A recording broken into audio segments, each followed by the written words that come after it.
What we find on the floor of the Senate today is that by the time a senator makes 3 or 4 sentences, he must bring Bola Ahmed Tinubu inside his sentence so that people will see that he is very loyal. Hypocrisy is the audacity to preach integrity from a den of corruption, which is what we see every day in Nigeria.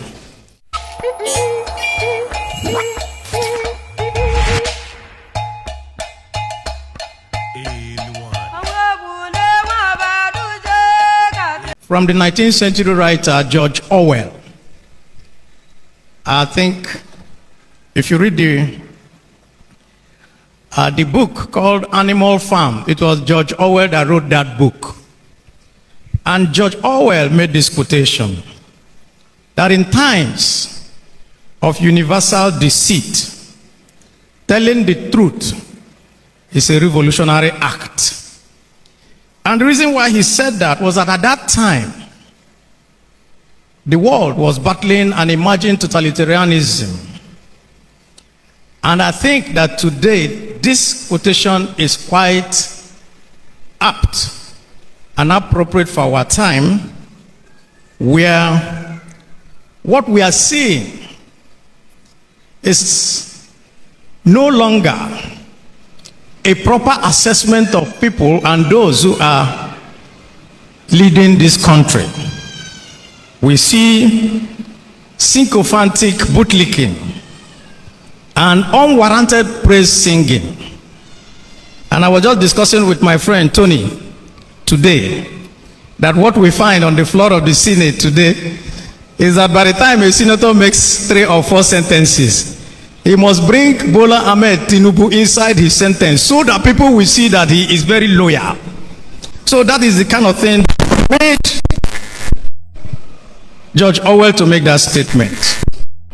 But today you are all here, impressionable young minds, and you all today stand at the crossroads of a moral ambiguity. But you are also burdened with the task of representing the future of this country. And so we think that we must get it right and bequeath to you, and for you to bequeath to other generations, not a morally bankrupt nation, but a nation that stands up, that we can see as a nation that has some moral clarity. And so today, I have sleepless nights.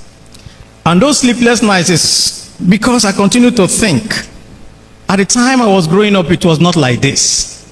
But today, nobody knows where and how we are going. Because we want to ask you, what moral compass will you have? What is it that will show you the straight and narrow path? That path that leads you to a better society for everybody.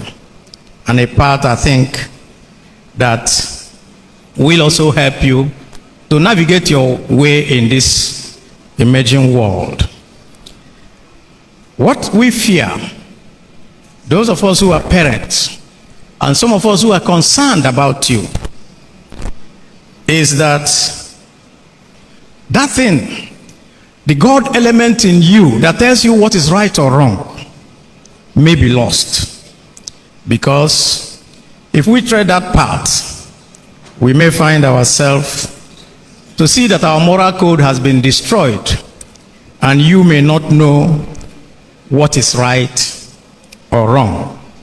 So today presents to me an opportunity to attempt to intervene and stop or disrupt this our descent into the vile ways that are taking you in the wrong direction and steer you towards what is right.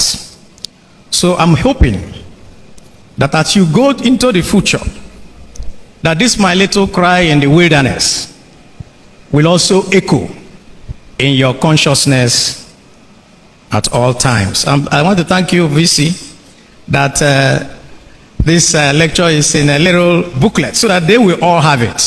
So that in times that you're feeling confused, you can come back and look at it and know your way forward. I am here today to tell each and every one of you that truth, unlike barefaced lies, is unchangeable. That what is good and honorable will always be good and honorable. And that the God element in you is what I hope will be rekindled at all times, so that you can drive towards and embrace a moral integrity and a respect for honest hard work and a drive for excellence. Because these are the pillars of existence on earth that God designed. And so today, the word integrity has been so abused that I'm sure most of you at all times, you have seen all the internet memes going around, including I think a song by Palm Wine Drinkers Club concerning the interface between the Minister of the Federal Capital Territory, Nyesom Wike, and a young naval officer called Yerima. And what was going there was the fact of, you're a fool, I'm not a fool, I have integrity. And a lot of people don't know what that word, integrity, means. I'm very happy today that the Archbishop touched on this, and it looked like we were on the same wavelength, because that is what we're dealing with in this small lecture. The interpretations that have been given to integrity, to that word, deceptively represent the opposite of what integrity actually is. The challenge is that for young minds like yours, when you see manipulations of power and people's status, you think that they are displays of integrity. It does not follow. Shouting integrity is not tantamount to having integrity. And so at all times we must always be conscious of the immortal words of West Kessler. Hypocrisy is the audacity to preach integrity from a den of corruption, which is what we see every day in Nigeria. So as young people, you must be worried so that you do not gravitate and applaud those who don't have it as your heroes. Because I think I was discussing with Doc today, and we said, why is it that so many of our people don't go to school anymore and say, everyone wants to be rich? And for young people, they will call it, we want to hammer. Why? Because people who do things from the wrong perspective are seen as heroes, whereas they are not. So we want to be sure that you as young people don't find it so easy to be sucked into the brashness that comes with arrogant corruption and lawlessness. So we must be perceptive enough at all times to recognize lawlessness for what it is. I saw when the Archbishop said to you, when you finish over there, walk direct into this place. Don't go doing something else. Don't be lawless, because that is what integrity means. In these times, today in Nigeria, we have seen a few things that are very troubling to those who actually care about the moral clarity of our youth. One of it is unmerited hero worship. Just because somebody has gotten some little money from somewhere, everybody calls him Onitsha Laura. They don't know how he got to that point. And so unmerited hero worship is a big problem for us. And of course, sickening sycophancy. If you ask my friend here, Tony, every time I come out on the floor of the Senate and I'm walking from my office to the Senate, I hardly can carry my bag. I like to carry my bag always. But by the time you're walking out, more than 10 people want to carry the bag from you. It's not because they love you. It's not because they want to say they are seeing you as a role model. It's so that when they carry the bag and follow you to the office, you put your hand in the pocket for them. That is the type of society that we find ourselves. And we find this bootlicking, sycophancy. And so, like, I came here and I wanted to say all protocols observed.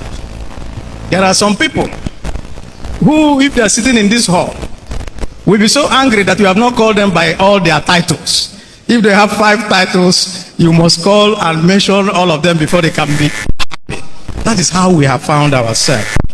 So, this state of affairs, we know, is based on something, on poverty and greed.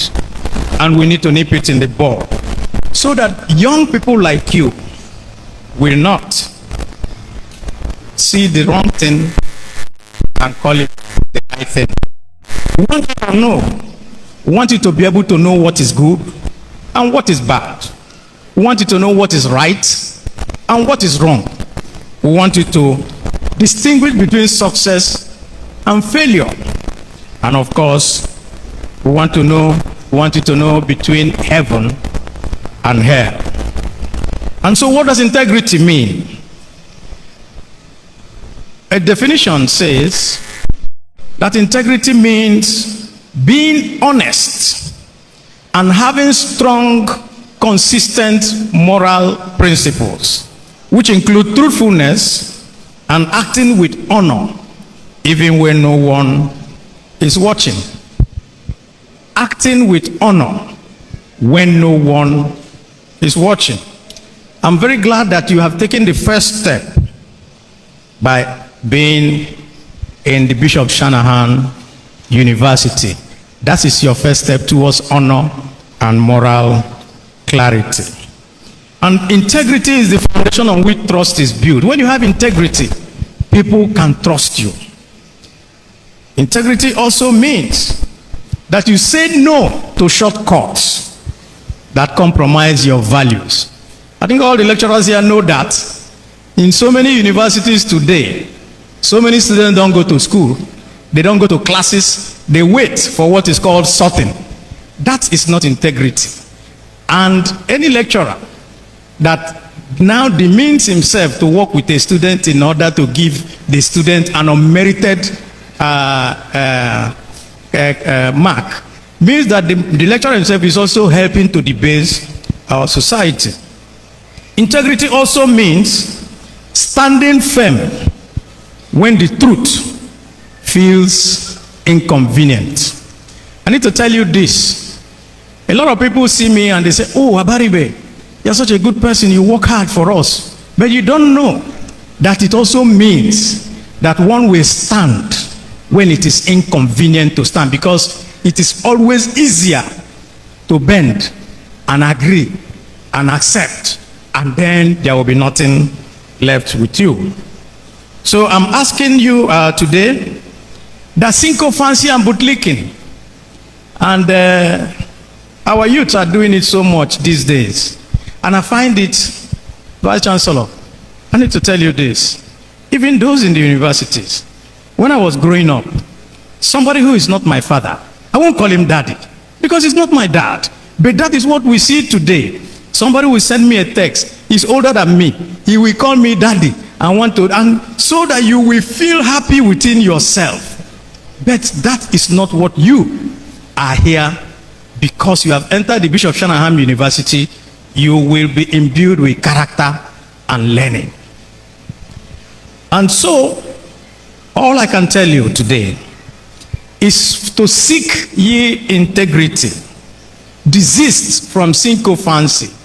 Don't continue going to a lecturer's house. Don't go and wash his, don't go and clean his shoe so that you will get marks. Study your book.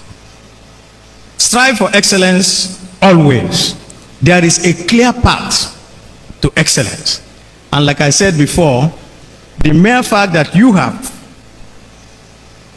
and you are here today matriculating with Bishop Shanahan University means that you have taken that important step towards embracing, attaining, and entrenching excellence. I congratulate you. To strive for excellence remains the only pathway to sustainable growth. I can give you several examples, but I will just give you two. Ngozi Okonjo-Iweala and Professor Akinwumi Adesina. They, when you look at them, they reflect excellence that is built through hard work and integrity. And even though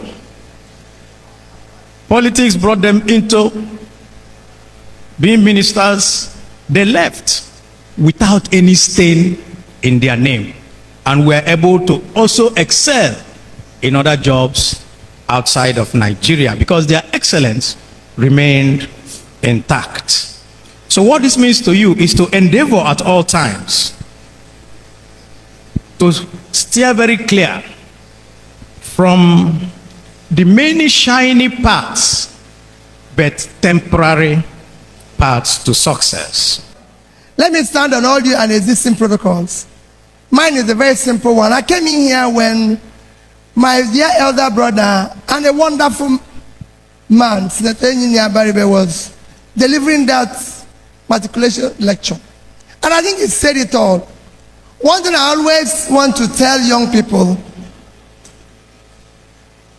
as you grow up, he said everything. Be your character, your behavior. There's so much opportunity out there that you will embrace tomorrow that you don't need to rush today. I went to see in 1967 in primary 1 to open Onitsha library. That was the first time I saw a copter in my life. All of us will jump down. I grew up where in my Christ the King College school, I queued up year 1 to receive Gowan. If he said Onitsha, we take care education driving the car. You see where the world is going. That's where you belong. Celebrate those who are there today, but please, he told you, let your hero. And when I went to look at those who are taking the exams, I saw the ones that are doing PhD. The world is changing. Be part of that change. You will be a great person. God will bless you and continue to bless our country, Nigeria. Thank you.